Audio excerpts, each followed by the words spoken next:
So before I start this preview, you know I have to come on here and talk about the Howie Roseman situation. I have to. Because Howie Roseman last night was on TV calculating the calculations of the cornbread with the biggest ass binoculars I've ever seen, okay? For those that may not know, Howie Roseman was in attendance to the Pittsburgh UNC game to scout the quarterbacks, Kenny Pickett and Sam Howell, okay? And to me, on one hand, this isn't a shocker at all. This isn't a shocker, and I'm actually shocked that a lot of Eagle fans are shocked that he was there. It's not surprising on one hand, because this is what he does. They tend to screw up the quarterback position. They are very impatient with quarterbacks, and it's going to be hard for this team to actually let Jalen Hurts develop. This is the way that they are. They were this way with Carson. They kind of were this way with Nick Foles, his first stint. This is what the Eagles do. This is what Howie Roseman does. So on one hand, I'm not surprised. On the other hand, I think this was a total setup. You understand? I think this was done on purpose. This was done on purpose by the Eagles to make a statement. First of all, they release early in the day, we get reports that Howie Roseman will be in attendance of the North Carolina-Pittsburgh game. Okay, so they made it come out publicly. It got out there on purpose, okay? There's other teams that have people at these games scouting the same guys. But the Eagles wanted us to know Howie Roseman is out there doing it himself, okay? Then, to put the icing on the cake, to drive the point home, they show him on TV with his big ass binoculars. Bigger than his head, those binoculars are so big, okay? And why are the Eagles doing this? Because I think they're making a statement. I think Jeffrey Lurie is making a statement. Now, I'm a conspiracy theorist, but I think he's making a simple statement. Howie Roseman is my guy, and he's not going anywhere. And I think that's what they're trying to say.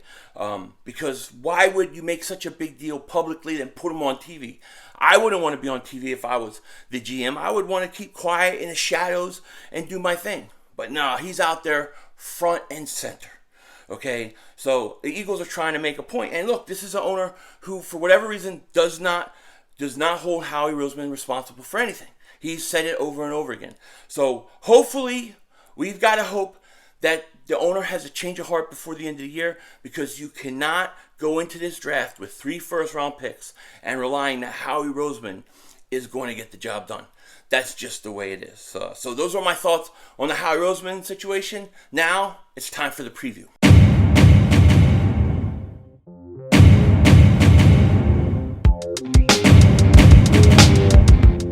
Dallas still stinks. You're by the way, King Dingbat here, and happy Football Friday to all you Dingbats out there. I hope each and every one of you guys are doing good. Hope you're hanging in there. So the Eagles, they got a big game this week. They're going to go into Denver, and they're going to double moonwalk that ass. I wish I believed that. I missed saying it when I actually believed it. Now, truthfully, I don't know what we're going to get out of this Eagles team. I don't know what we're going to get. Do you believe this team is like a game or a game and a half back of a wild card? It's crazy. And if they lose this week, they're 3-7. They're done. Then they really need to just start thinking about the highest pick possible, okay? There's a big game against Denver for many different reasons, okay? But before I get into the Eagles stuff, I do want to comment on Odell Beckham Jr. going to the Rams. I think the Rams are now the best team in the NFC. I really do. After getting Von Miller and then getting Odell Beckham Jr., I think that they're scary. I think that they could beat anybody. I'm a McVay guy. I like Sean McVay as a head coach. So, yeah, of course he didn't come to the Eagles. I didn't expect the Eagles to claim him. But the Rams doing it makes a lot of sense for the Rams. Can you imagine? They're good enough where they just cut Deshaun Jackson, and then now they got Odell Beckham Jr. What an upgrade, man! It's going to be crazy. And Odell Beckham, if he's motivated, I think they're going to be okay. Now, as far as our Eagles go, like I said, this is a big game. And since the last injury report, I haven't gotten Friday's injury report as I'm making this video. Hasn't come out yet. But you had a lot of guys out. You had Fletcher Cox out, Lane Johnson, Jason Kelce. A lot of those guys were getting rest. Devontae Smith, he had an elbow. He should be good to go. There were a few guys limited in practice, like J.J. Arcega-Whiteside. Who cares? Who cares? Avonte Maddox, limited in practice. Josh Sweat, limited practice. He has a concussion. I think he's on pace to play. It's going to be interesting. It's going to be interesting. And then, of course, you have guys like Miles Sanders, who are in injury reserve for at least one more week. So Miles Sanders should be back next week, which is going to be very interesting to see what they do at the running back spot. Because early on it's been Miles and Gainwell, and it looks like Gainwell is kind of lost a position in his depth chart to Boston Scott and Jordan Howard because they're receiving more carries. So it's just going to be interesting. And this game this week versus the Broncos, which, oh, by the way, we're going to be streaming live. It's fascinating. It's a fascinating game. And the Eagles have not won at home at all. Yet, they seem to play better on the road. And going into Denver, it's never an easy place to play. One, you're a mile high up, so the altitude and the air, all those things tend to bother visiting teams. And then two, Denver's always been a pretty tough place to play. So the Eagles, they got their work cut out for them. Hold on, I need a drink real quick here. I've been running around all morning long like crazy. It's just been a crazy day trying to get everything done so we're ready to go on Sunday. Football all day long, stream as much as possible.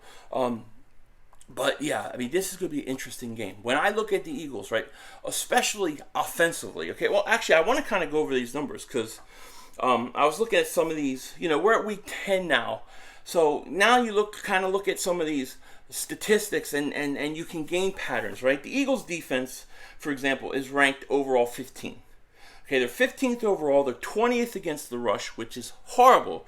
And they're 10th against the pass, which is surprising to me because there's a lot of times where it seems like guys put up ridiculous amount of numbers.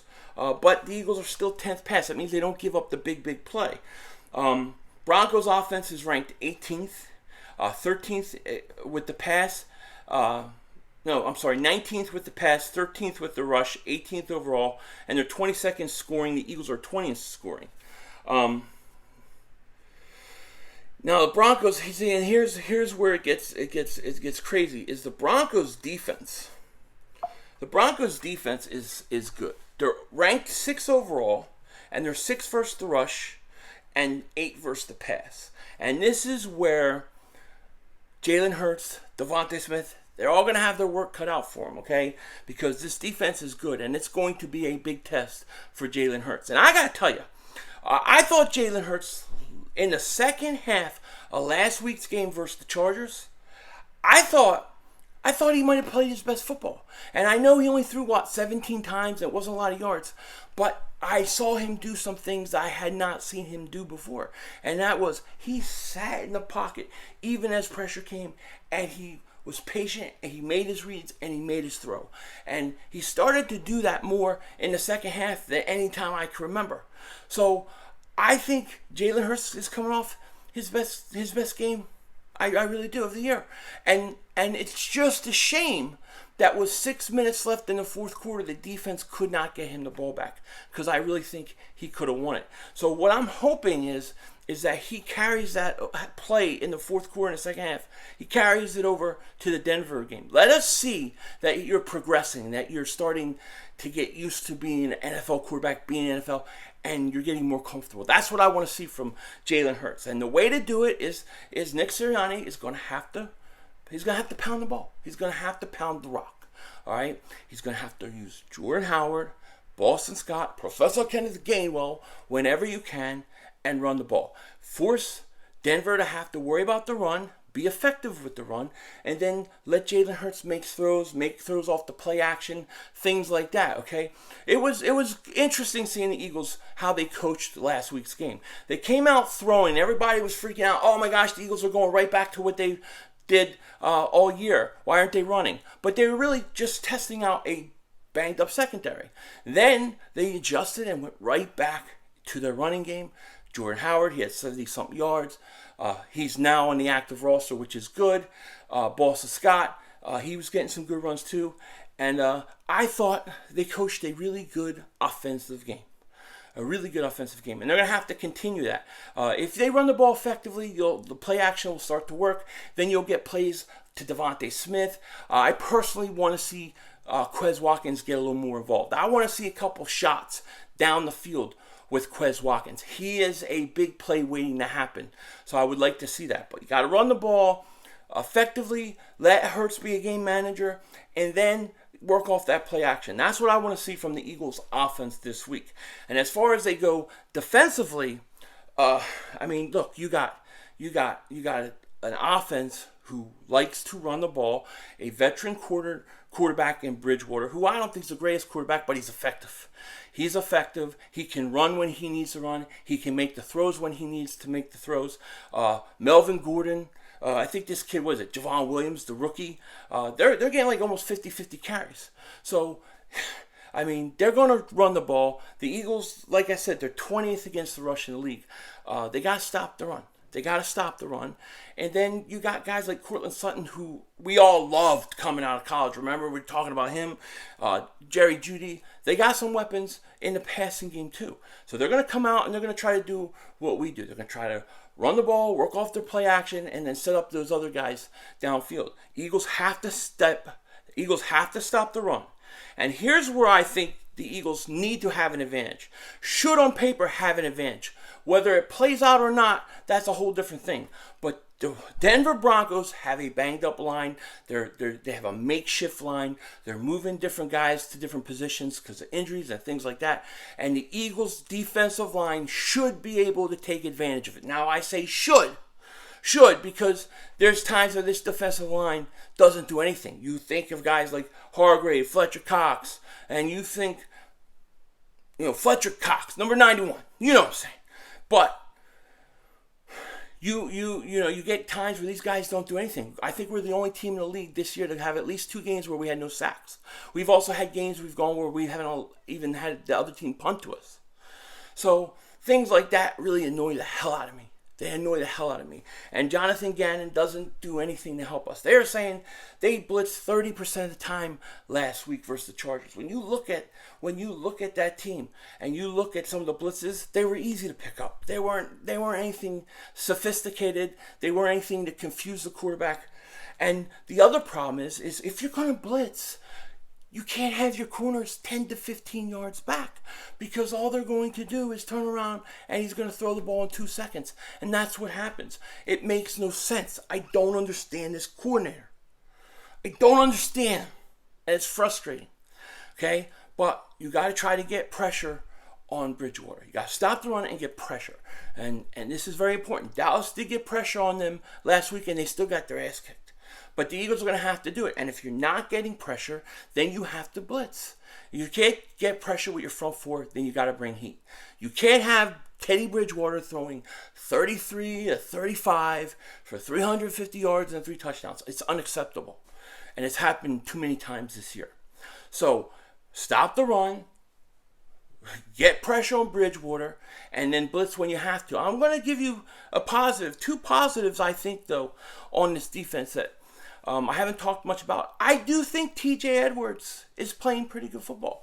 I do think Davion Taylor at times looks like he's got a lot of talent. So I think there's some things to work on, work off of. These guys haven't arrived yet. They're not the greatest thing since sliced bread or anything like that. But they're getting better, and they got to play. So when I look at this game, run the ball. Work, Jalen Hurts, work off play action, things like that. Get the ball in guys' hands like Devontae Smith, Goddard, Quez Watkins, but run the ball first. On defense, stop the run and get pressure on Bridgewater. You do those things, you have a chance to win. And if the Eagles win this game, they're right back in the thick of things. If they lose this game, it looks like it's time to start thinking about the draft. Those are kind of my thoughts on this game. Like I said, no predictions. I'm not doing any predictions and setting up anybody to be disappointed. We'll see what happens. But that's how I win this game if I'm the Eagles. With that said, take care. Talk to you later. Of course, don't be a dingbat.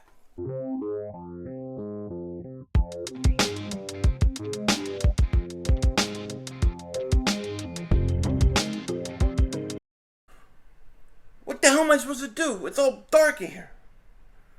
What the? Oh shit. What the? Where the hell am I? Holy crap, I teleported. I got the hell out of California. What the hell? Oh, this is freaky. This is cool. This is cool as hell. Yeah, I'm digging this. Holy crap. Yes, this is awesome. I love that I'm not connected to wires either. Yeah, this is cool. Oh man. Oh man. I didn't know you were there. This is awesome. I just played this thing. I didn't realize how cool this thing is. Now, I just need to know what game should I get for it. It's the Oculus. Oculus, not the Rift. It's the wireless one.